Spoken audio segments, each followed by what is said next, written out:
Introductions! Call me Deadpool.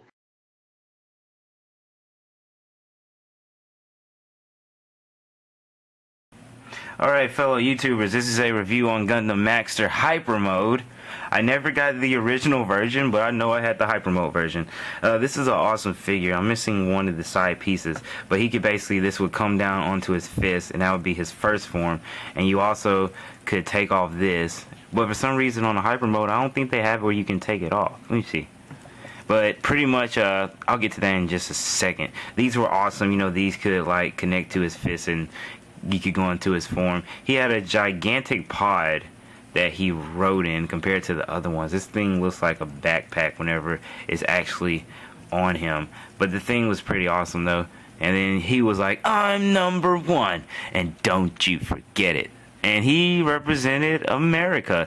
They had us go for that. And when I saw G Gundam, I thought to myself, is this really what people think about Americans? But yeah, he was pretty awesome.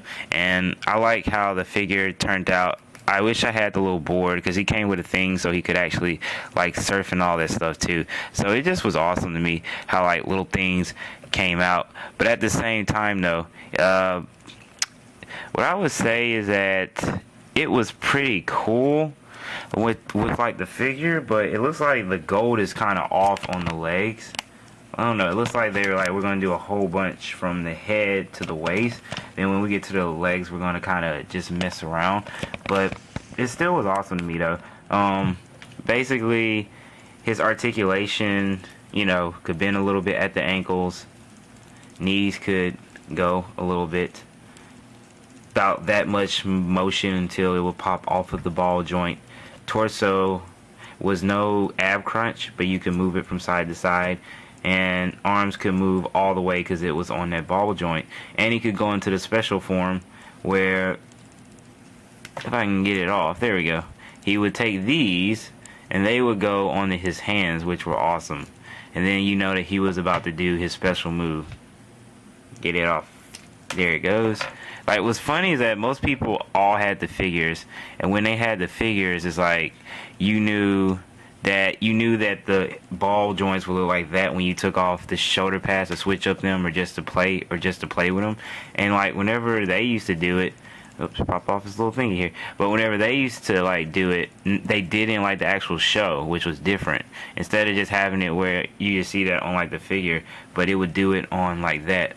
So I don't know, it's just cool to me how they did the actual figure, and he came out really, really good. As far as this goes, I couldn't, the thing popped off. I'm trying to get it to come on. There it is. Okay, there it is. You know what? That's not going to stay on. I need to work on that or super glue it down. But that is the but it still was a cool feature on the Gundam. I should have took more care of it, and maybe it wouldn't be about to pop off in that way. But yeah, it was pretty cool. The chest part comes off, but this part, it doesn't want to come off. If I take it off, it takes off like the under one too. They're glued together. I don't know, but it's a pretty cool figure though. Gundam Maxter is awesome, and this is the Hyper mode one. I love how it's in gold. Like, they weren't scared to do the all gold look, and it came out good. It was like the first Super Saiyan form of Gundams. And then, you know, just like how this one is, that's the same way that my Master Gundam was, and I had a gold Burning Gundam and more.